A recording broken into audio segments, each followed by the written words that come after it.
But I just knew, I talked to mama, went to the funeral, and I just was just like, wow, bro, like, yeah, it's just like Pop. Like, he come home, he wasn't even here a year. So for me, it was just like, this is amazing, bro. Yeah, we on Boss Talk 101. Yeah, we gonna talk. And it was crazy because when I was on tour with me and Ali, and he called. He had just got out. He had been out. He had made me mad. He wrecked one of them cars. Then he went and got another. He called me like, man, I'm gonna move to LA with you. And I was like, man, I'm on tour. I be in LA in 2 days. He flew to LA. Called me, Gipp, I'm here. I said, I'll be there in the morning. And, I woke up in the morning and got the phone call. That's what I'm about to ask you. Like, you was in LA. What did he was coming to live because I was. He was coming to live. He wanted to come be with you. He wanted to come live out there with me.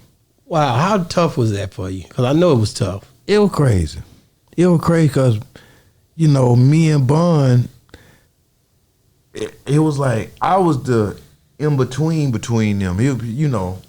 I could talk to both of them, and they both would listen.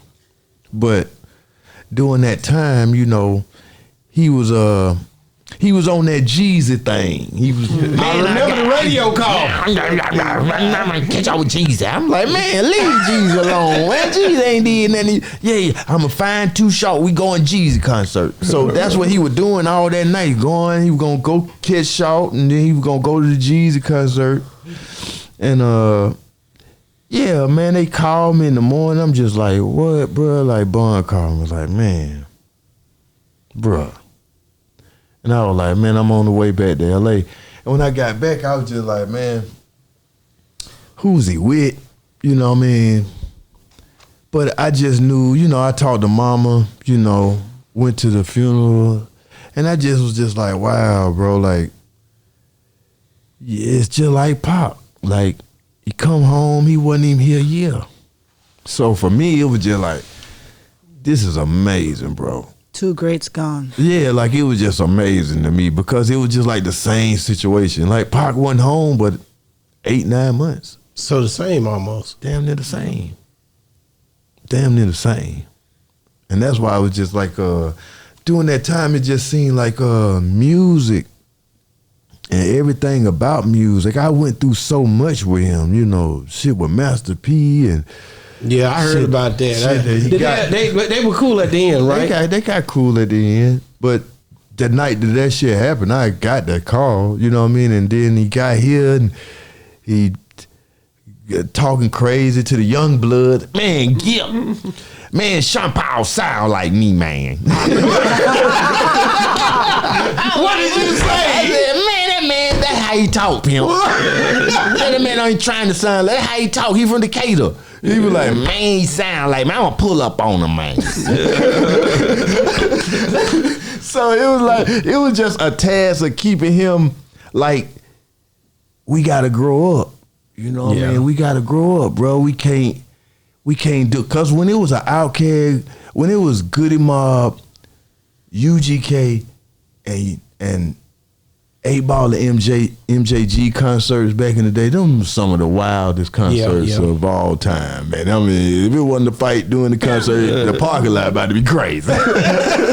So, and most of the time, Pimp out there with all the business, man. He with all the business. And that's why I say that we had to learn how to, we didn't have no manuals on this fame shit.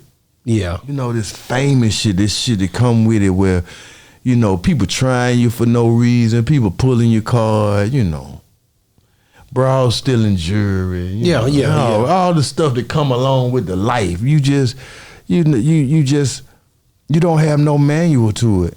And then what was so crazy just about them and what made them so special, man, like the first time they pulled up to the dungeon, bro, like them boys was in Dickies, with Miss West at the wheel, man. That's hard. So we got to meet his mama right off. Like when they pulled up to the dungeon, it was Miss West, Bun, and Pimp. in the Cadillac. That's because people go back and be like, go back to our first video, Cell Therapy. That's why you see Bun. My name on your yeah, that was like the first week they came to the dungeon, came to Atlanta. Like, bro, we want to know what's going on here. They can help us do our thing where we from, and they was instantly family. Wow. So earlier you were gonna. I know you didn't finish that story. You were about to tell a story of Pimp with Boosie and Webby. Yeah, that was the first. That's the first time I met Boosie and Webby. Was Pimp C, and Pimp C was supposed to be having a 2-trio label. It was supposed to be a new label. He was like, yo, bro, them boys. And he was the first one that I could say, hey, man, he knew what was going on in Baton Rouge. And he knew that there was talent in Baton Rouge. And the first 2 people he got out of Baton Rouge was Boosie and Webby. So for him, he also had an A&R ear that people never gave him credit for. He knew what talent was. And I can't say that a lot of people right now in the industry really knows what talent, because I think we're in an era now, it's more fans doing music than actual artists. Yeah, we on Boss Talk 101. Yeah, we gonna talk.